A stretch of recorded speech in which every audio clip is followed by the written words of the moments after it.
여러분 오늘이 무슨 날인지 아나요? 우리 주일학교 학생들? 네, 네. 예, 6.25 한국 전쟁 다음 날 날짜까지 아주 정확하네요. 네, 산수 잘해요? 산수 잘하겠다. 우리 오늘 여러분과 함께 나눌 말씀은 우리의 본복이라는 그런 제목입니다. 우리의 본복이. 오늘은 6.25를 기념하면서 우리 주일학교 학생들과 연합해서 예배를 우리가 이렇게 드립니다. 그러니까 보통 주일을 오후 예배하는 좀 색다른 의미가 있습니다. 그만큼 오늘 말씀은 우리가 깊이 생각해야 되고, 또 오늘 말씀을 통해서 어떤 은혜를 주실 것인가 귀를 열어서 들을 필요가 있습니다. 특히 오늘 예배가 6.25 전쟁, 우리 민족 역사상 가장 끔찍하고 잔혹했던 이 민족 상잔의 비극이 일어났던 날이기 때문에, 그리고 그 전쟁 이후에 우리는 남북으로 나뉘어서 정말이지 원수 같은 나날을 보내고 있는 것을 볼 때 정말 중요한 날임에 틀림없습니다. 그래서 오늘 말씀의 제목, 우리의 본복이라는 제목을 가지고 하나님께서 이 시간 저와 여러분에게 어떤 은혜를 주시는지 함께 은혜를 나누시기를 주님의 이름으로 축원합니다. 오늘 말씀은 이스라엘 역사에 있어서 가장 중대했던 날에 대해서 말씀합니다. 이스라엘 역사 중에서 가장 중요했던 날이 언제일까요? 400년간 종살이하던 애굽에서 탈출한 날일 것입니다. 애굽에서 구출되었다. 지금 그 모습을 위대한 지도자 모세에게 이끌려서 구름과 바다에서 세례를 받고 신령한 음식을 먹으며 신령한 음료를 마셨다라고 그렇게 성경에 기록하고 있습니다. 이것은 그들을 가로막고 있던 홍해가 갈라져서 온 백성들이 건너갔던 사건을 가리킵니다. 그리고 아침마다 하늘에서 내려온 만나를 먹고 물이 없어 갈증을 느낄 때는 바위를 쪼개어서 그 속에서 생수가 터져 나왔던 이적을 지금 묘사하는 것입니다. 이 출애굽 사건 전체를 가리켜서 그들이 예수 그리스도를 체험한 사건이다라고 그렇게 해석합니다. 우리 4절 말씀 한번 같이 읽어보겠습니다. 시작. 다 같은 신령한 음료를 마셨으니 이는 그들을 따르는 신령한 반석으로부터 마셨음에 그 반석은 곧 그리스도시라. 아멘. 모세는 지금 물에서 건져내었다는 그 이름의 의미가 그런 의미예요. 물에서 건져내었다. 그 이름값처럼 예수님의 그 모형입니다. 그리스도의 모형이에요. 그래서 예수님을, 그리스도를 예고편처럼 이 그리스도가 이런 분이에요 라는 것을 나타내는 그런 역할을 했습니다. 모세와 함께 홍해 그 물속을 지나가며 건넌 것을 세례받기 위해서 물속에 들어가는 것으로 여겼으며, 하늘에서 내려온 신령한 음식과 음료는 매일 만나를 먹었던 사건을, 그리고 바위에서 생수가 터져 나온 사건을 또 이렇게 가리키고 있습니다. 그것은 예수님께서 나는 산떡이다, 나는 나를 통해서 생수가 흘러나온다, 그런 말씀과 연결해서 지금 이해했던 것입니다. 즉 그런 출애굽 사건을 통해서 그리스도를 체험했다라고 말하는 것이 오늘 본문의 내용입니다. 그러나 그들 모두가 하나님이 기뻐하시는 삶을 살았던 것은 아닙니다. 그들 중 대다수는 하나님이 미워하시는 삶을 살았어요. 아주 하나님 앞에서 못되게 사는 거예요. 그래서 그들이 죽어서 그 시체가 여기저기 흩어졌었다는 사실을 5절에서 이렇게 말씀합니다. 고린도전서 10장 5절에 그러나 그들의 다수를 하나님이 기뻐하지 아니하셨으므로 그들이 광야에서 멸망을 받았느니라. 그래서 하나님은 분명히 그들을 구원해 내셨는데 그들이 하나님 앞에 제대로 못 살아서 그들 대부분을 하나님이 기뻐하지 않으셨대요. 그래서 그들이 여러분 가나안 땅에 못 들어가고 그냥 광야에서 죽었습니다. 그래서 그들이 우리 믿는 자들에게 본보기가 되었다라고 말합니다. 본보기가 되었다. 어떤 본보기입니까? 경고하는 본보기. 경고하는 거예요. 너희도 잘못 살면 이렇게 된다, 끔찍하게 된다, 그러니 조심해라. 경고의 본보기가 되었다고 말씀합니다. 도대체 그들이 어떤 죄를 저질렀기 때문일까요? 첫째 보면 우상 숭배하는 그 자들이 있었다고 그랬습니다. 모세가 시내산에 올라가서 십계명 받을 때, 그때 백성들은 그 산 밑에서 금장신구,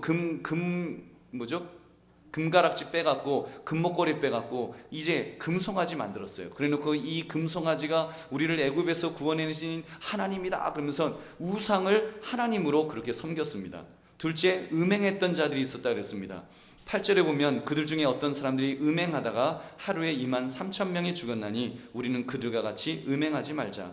민수기 25장을 보면 그들이 시딤에 머물러 있으면서 모압 여자들과 음행을 시작했다 그랬어요.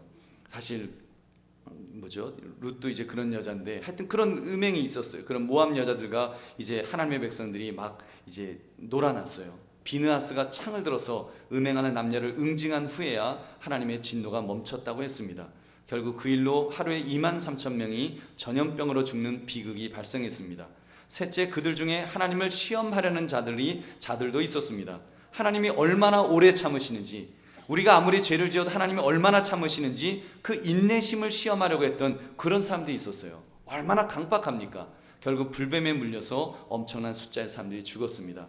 넷째, 불평, 불만, 원망하는 자들도 있었습니다. 그들은 하나님과 모세를 향해서 항상 불평하고 원망하는 자들이었습니다. 결국 그들은 하나님으로부터 벌을 받아서 약속의 땅 가나안은 구경도 못한 채 광야에서 죽어야만 했던 것입니다. 오늘 성경은 우리에게 이런 일들을 보여주면서 너희도 조심해라, 너희도 그런 사람 되지 않도록 조심해라, 조심해라 경고하는 것입니다. 우리 11절 말씀 한번 같이 읽어보겠습니다. 시작. 그들에게 일어난 이런 일은 본보기가 되고 또한 말세를 만난 우리를 깨우치기 위하여 기록되었느니라. 아멘. 애굽에서 나올 때 있었던 그런 무서운 일들을 보면서 아하, 우상 섬기면 안 되겠구나, 아하, 음행 저지르면 안 되겠구나, 하나님 시험하러 가면 안 되는구나, 불평불만 원망하는 사람이 되면 안 되겠구나, 그렇게 살지 말아야지 결심하라는 것입니다. 그런 죄악으로부터 돌아서라, 빨리 멈추고 그런 삶을 살지 말라는 것입니다. 이것이 이스라엘 역사에서 일어났던 출애굽 사건에 대한 성경이 주는 교훈입니다. 사랑하는 성도들이여, 자고로 동서고금을 막론하고 지혜로운 사람은 역사를 통해서 교훈을 얻습니다. 역사는 현재를 사는 우리에게 거울과 같은 거예요. 여러분, 우리가 지금 내가 어떤 모습으로 사는지를 역사를 보면 우리의 현재 모습이 보여요. 내 얼굴이 어떤 모습인지, 이 시대 사람들이 어떤 얼굴로 지금 살아가고 있는지가 보이는 것입니다. 그렇게 살았더니 이러저러한 결과가 나오더라. 그러니까 이렇게 살면 안 된다, 저렇게 살면 좋겠다, 이런 깨달음을 얻을 수 있는 것이 역사입니다. 오늘 성경은 그 깨달음을 본보기가 되었던 역사 속의 인물들을 통해서 깨달으라고 그렇게 말씀하셨습니다. 여러분, 그렇다면 우리의 본보기는 무엇일까요? 우리 한국 사람으로서, 한국 기독교인으로서 우리의 본보기는 어떤 것이 있을까요? 물론 우리도 똑같은 이 출애굽을 통해서 많은 깨달음을 얻을 수 있습니다. 그런데 거기에 한 가지를 더 추가한다면 우리나라 역사를 통해서 우리가 깨달음을 얻어야 할 줄로 믿습니다. 왜냐하면 우리나라 역사는 우리가 현재 처하고 있는 삶의 현장이니까요. 우리는 과연 역사 속에서 어떤 가르침을 지금 배워야 하겠느냐, 이 말입니다. 저는 우리나라 반만년 역사 중에서 특히 우리가 몸으로 가장 리얼하게 느꼈던 사건이 두 가지가 있었다고 봅니다. 지금 우리가 느끼는 그런 사건이요. 고대 역사는 너무 머니까 좀 사실 실감이 잘 안 나요. 광개토대왕이 어쨌더라. 광개토대왕 도대체 나는 상상이 안 가요. 김유신 장군이 어쨌더라. 그것도 이 상상이 안 가요. 그러나 근대사에 있었던 사건, 일제 36년의 식민지 생활, 그리고 6.25 전쟁은 어떻습니까? 이 사건은 우리가 실제로 경험했던 사건입니다. 여기 앉아 계신 어르신들 모두가 실제 그런 세상을 사시면서 경험하셨던 거예요. 일제 36년 여기 앉아 계신 권사님, 또 원로 장로님, 이런 분들은 고스란히 당하셨습니다. 학교에 가면요 한국말 못하게 했어요. 한국말 하지 마라, 일본말 하이 안녕하세요 그러면 안다, 아마 몇몇 회초리 때렸을지 몰라요. 고맙습니다 그러면 안 되는 거예요. 아리가또 고자이마스 그러면 잘했어 이러면서, 그러면서 그 학교에서 공부를 했어요. 심지어 이제 예를 들면 김 선생님, 이 선생님 그렇게 못 해갖고요, 목사님이 아는 일본말이랑 그것뿐이 없으니까 김똑강 김두한 영화를 봐갖고 거기 보면 김똑강 그러더라고. 김똑강이 하여튼 김 선생님 그런 뜻이죠. 제가 일본말을 잘 모르지만 하여튼 그런 거, 우리 그런 시절을 바로 우리 주일학교 학생들의 할아버지 할머니들이 그걸 겪으셨던 거예요. 그런 엄청난 일들을 겪으시면서 그렇게 사셨습니다. 그러니까 우리 교회가 해마다 일본 식민지 생활을 반면교사로 삼기 위해서 3.1절 기념연합예배, 또 8.15 광복절 감사예배를 드리는 것입니다. 그리고 중간에 이 6.25 전쟁을 본보기로 삼으려고 오늘처럼 우리 6.25 기념연합예배를 드리는 것입니다. 여기 앉아 계신 우리 대부분의 또 할아버지 할머니들 6.25 전쟁을 실제로 겪으셨습니다. 저는 사실 직접 겪지는 못했지만 권사님들로부터 그런 이야기 너무 많이 들었어요. 그 끔찍한 장면, 한강에 막 죽은 시신들이 둥둥 떠내려오는데 뭐 그 시신은 죽으면은 뭐 어떻게 된다고요? 뭐 여자는 죽으면 뭐 엎어진대나 뭐 하여튼 뭐 이렇게 되고 뭐 남자는 죽으면 뭐 엎어진대나 하여튼 뭐 그런 막 괴기스러운 그런 이야기도 막 들으면서 그게 진짠가 뭐 못 봤으니까 하여튼 뭐 그렇게 시체가 둥둥둥둥 떠다니고 막 그랬대요. 그리고 막 길거리에도 그런 시신들이 널브러져 있는 그런 이야기를 들었습니다. 맞습니까? 권사님들 맞아요? 네. 여러분 들었어요 지금? 우리 권사님들 진짜 보신 거예요 직접? 여러분 사람 죽은 거 여러분 직접 본 적 있어요? 6.25를 겪었나? 나라를 구하러 갔었어요? 네, 정우가 아주 별 참 특별한 경험을 했네.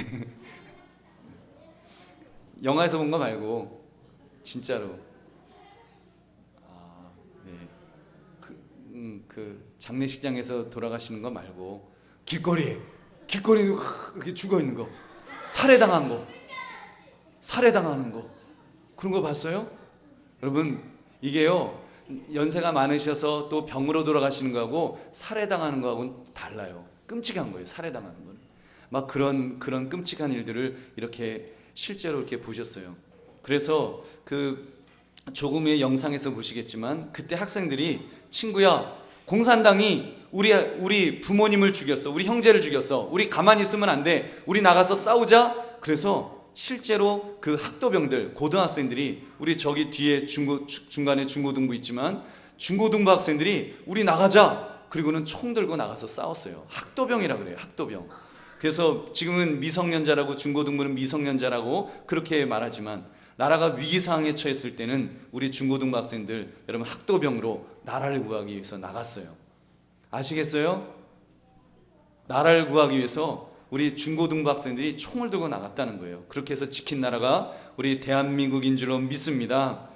그때 북한에서 남침을 했는데 우리나라가 군대가 하도 그 막을 재간이 없었다는 것입니다. 저쪽은 소련제 탱크 몰고 오는데 우리는 소총 가지고 따꿍따꿍하고 싸웠으니까 이게 뭐 막을 수가 없는 거예요. 얼마나 전쟁이 급박하게 돌아갔었는지 이번에 신문에 보니까 그 당시의 문건을 국방부에서 발견했는데 작전 지도가 갱지에 누른 지도였다고 합니다. 갱지 여러분 아시죠? 누런 종이에 이 등사기로 이렇게 미는 거 있잖아요. 그 해갖고 이렇게 미는 거. 그렇게 해서 인쇄된 배포된 지도 위에서 연필로 메모를 한 수준의 작전 지도가 이렇게 발견됐습니다.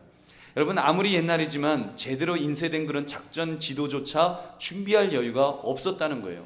임진왜란 때도 제대로 된 지도가 있었는데 임진왜란 할 때도 제대로 된 지도를 장군이 쫙 펼쳐놓고 여봐라 뭐 이러면서 전쟁을 했는데 6.25 전쟁 때는 얼마나 급했으면 참모총장이 그런 지도를 거기 갱지에다가 그 인쇄한 그 지도를 보고 거기서 작전 지시를 내린 그 메모가 발견된 것입니다. 낙동강 방어선 그렇게 지킨 것입니다. 그때 만약 낙동강 전투에서 밀렸더라면 어떻게 되었을까요? 마지막 남은 부산이 점령되었다? 그러면 전쟁 종료됐습니다. 전쟁이 종료되는데 북한이 주도하는 괴뢰 정부를 분명히 만들고 우리는 괜찮다.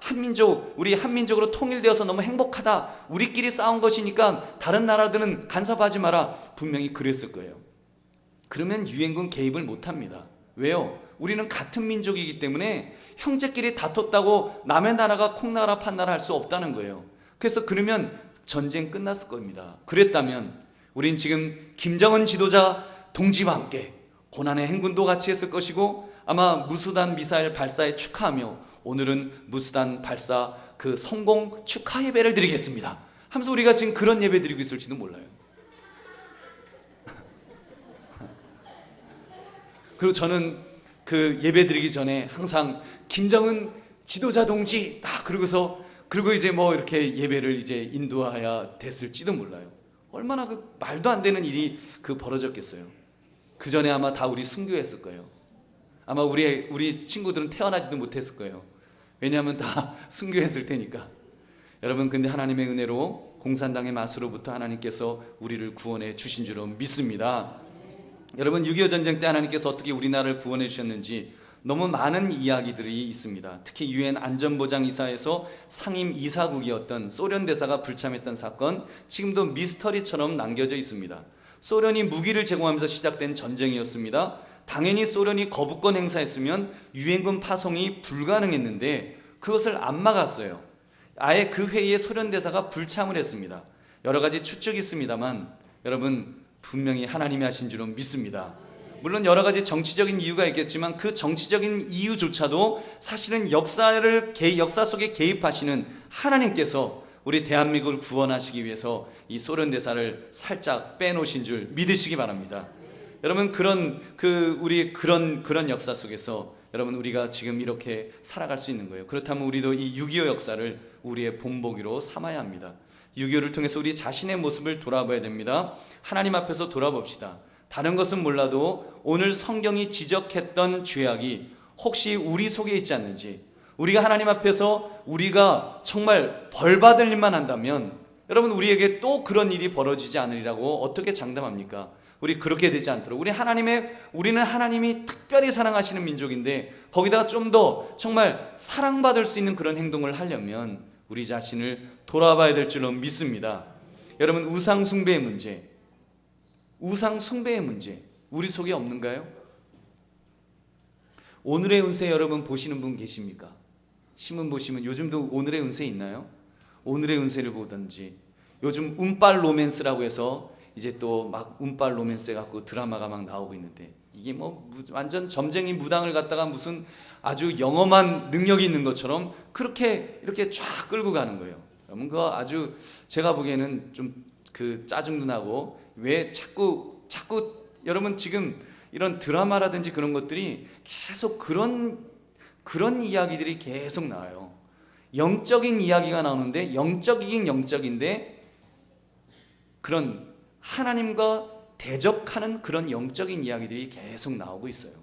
여러분, 굉장히 심각한 겁니다. 대학교에 가면 타로점이라고 타로점 보는 곳이 늘어나고 있고, 우리 교회 여기 조금 나가면 저기도 타로점 이렇게 해갖고 있더라고요. 여러분, 이거 굉장히 영적으로 볼 때 위험한 행동을 하는 것입니다. 우리 믿음의 사람이라도 여러분 정신을 차려야 될 줄은 믿습니다. 성경은 말씀합니다. 요한일서 5장 21절에 자녀들아 너희 자신을 지켜 우상에게 멀리하라. 우상으로부터 멀리해야 됩니다. 만약 우리나라가 우상에 심취하게 된다면 하나님의 영광은 우리나라를 떠나갈 것입니다. 여러분, 이사야 42장 8절 나는 여호와니 이는 내 이름이라 나는 내 영광을 다른 자에게 내 찬송을 우상에게 주지 아니하리라. 여러분, 그럼 우리가 만약에 그런 우상에 심취하면 하나님의 영광이 우리나라로부터 떠나는 거예요. 그러면 우리 망하는 것입니다.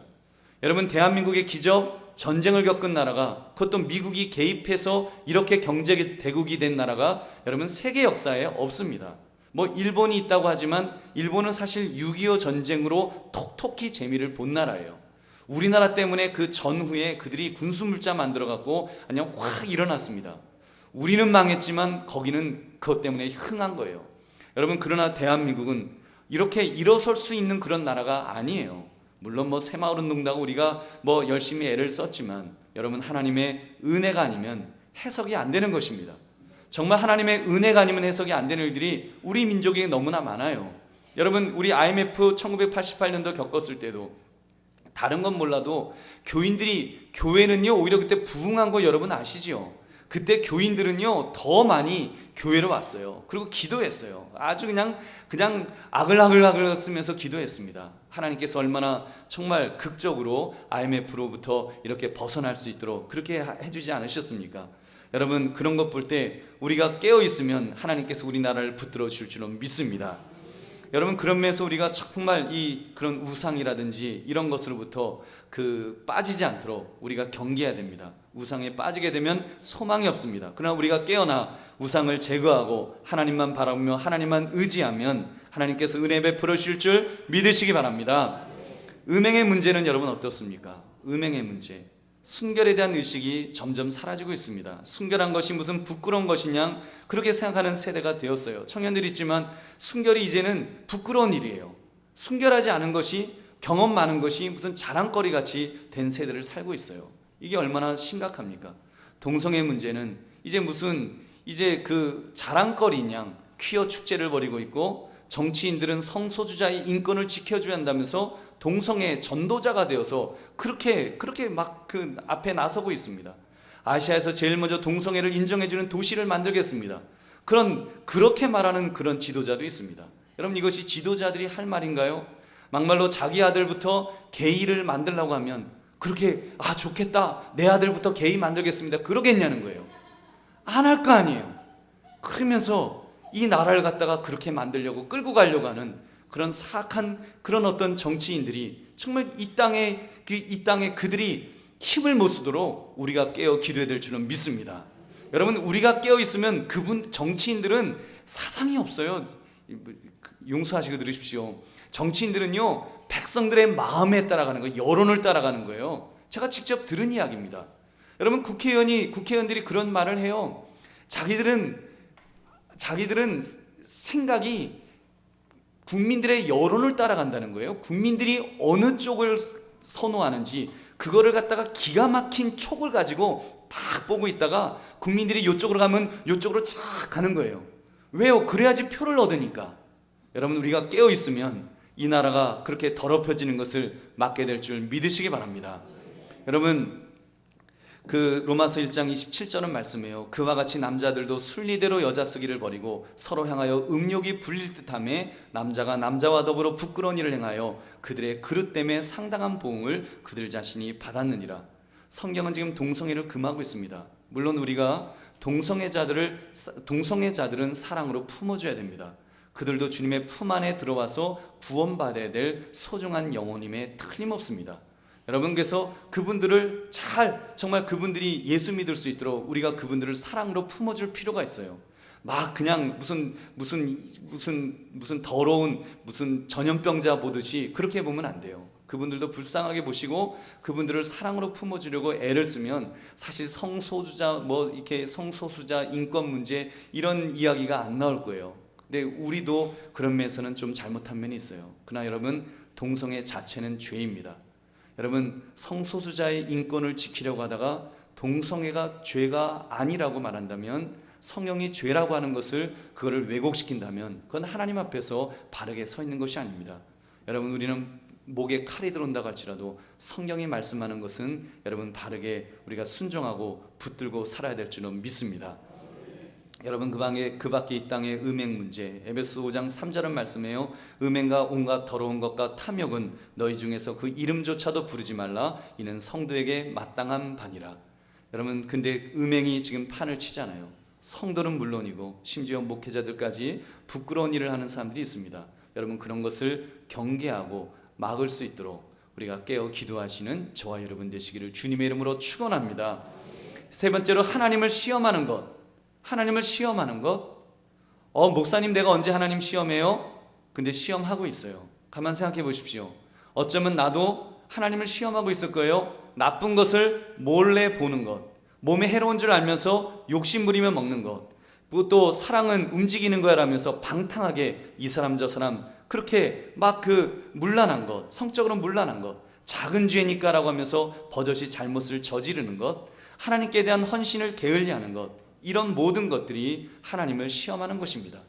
여러분, 그러면 혼나는 거예요. 신명기 6장 16절을 말씀합니다. 너희가 마사에서 시험한 것 같이 너희의 하나님 여호와를 시험하지 말라. 여러분, 하나님을 시험하면 우리는 하나님 앞에 정말 징계를 당하는 것입니다. 그러므로 여러분, 우리 하나님 앞에서 정말 바르게 살아가시는 저와 여러분 되시기를 다시 한번 주님의 이름으로 축원합니다. 그리고 불평, 불만, 원망하는 것도 여러분 경계해야 됩니다. 어쩌면 이것은 이미 우리 안에서 체질화되어 있는지도 모릅니다. 믿음의 사람은 감사할 줄 알아야 됩니다. 모든 것을 감사한 쪽으로 해석할 줄 알아야 됩니다. 그런 점에서 감사는 사실 삶의 해석이에요. 감사할 수 있는 것은 삶의 해석이에요. 내 삶에 대한 긍정적인 해석, 좋으신 하나님을 전제로 하게 되면 여러분, 그런 믿음의 해석을 할 수가 있어요. 감사할 수 있어요. 왜냐하면 그 속에서 그 뒤에 그 배후에 계시는 하나님이 좋으신 분이라는 걸 알면 여러분, 우리는 어떤 형편, 어떤 처지에 있어도 우리가 하나님 앞에 감사할 수 있는 줄로 믿습니다. 그런데 그 믿음이 없으니까, 부정적이니까 자꾸 원망하는 것입니다. 많이 주셨는데도 원망합니다. 원망하는 사람의 관점을 보면 딱 한 가지입니다. 따라하시기 바랍니다. 남의 떡만 크게 본다. 남의 떡만 크게 보는 거예요. 남의 떡만 보는 것이, 남의 떡이 커 보이는지 모르고 그것만 보는 거예요. 이미 하나님께서 놀라운 것을 주셨는데 그것은 보지 못하는 것입니다. 그렇게 되면 불평 불만 가지다가 큰일 나는 것입니다. 고린도전서 10장 10절, 그들 가운데 어떤 사람들이 원망하다가 멸망시키는 자에게 멸망하였나니 너희는 그들과 같이 원망하지 말라. 여러분, 이것이 오늘 말씀이에요.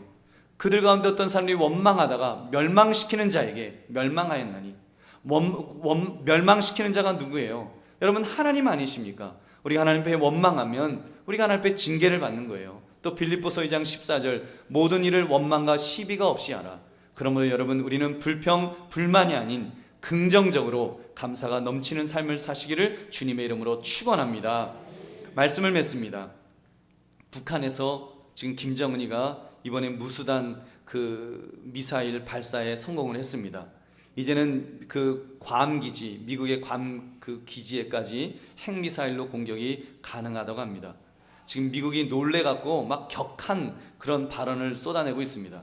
얼마 전에 그 미국에서 세워진 그 북한 핵실험에 대한, 그 핵시설에 대한 정밀 타격 시나리오, 그때 한번 신문에 이렇게 공개된 적이 있었습니다.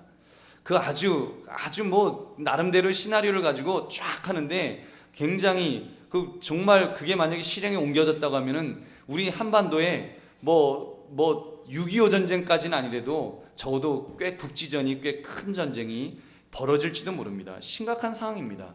여러분, 굉장히 지금 심각한 상황이에요. 잘못하면 이 한반도가 6.25와 같은 전쟁이 일어날지도 모릅니다. 물론 안 일어나겠지만요. 그리고 안 일어나야죠. 그러나 여러분, 우리는 언제나 그런 위험을 안고 사는 것만은 분명해요.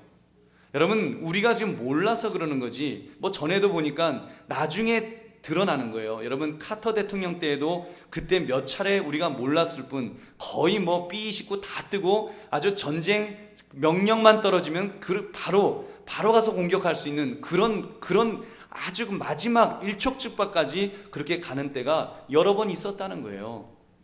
여러분, 우리가 언제 그런 일이 일어날지 모릅니다. 우리 모르는 거예요. 우리 그냥 모르고 넘어간 거예요. 우리가 모르고 넘어갔지, 이 대한민국이 처한 현실은 그런 현실입니다. 여러분, 한 번 일어났던 6.25가 지금 휴전 중인데 또 안 일어나라고 우리가 어떻게 장담하겠냐는 거예요. 어쩌면 여러분, 지금이, 오늘 예배드리는 이 시점이 굉장히 중요할지 모르겠습니다. 여러분, 이때 우리가 깨어 있어야 됩니다. 6.25를 우리의 본보기로 삼아서 우리 믿음의 사람이 정신을 차려야 될 줄로 믿습니다. 하나님이 복 주실 모습으로 우리가 살아가야 된다는 거예요.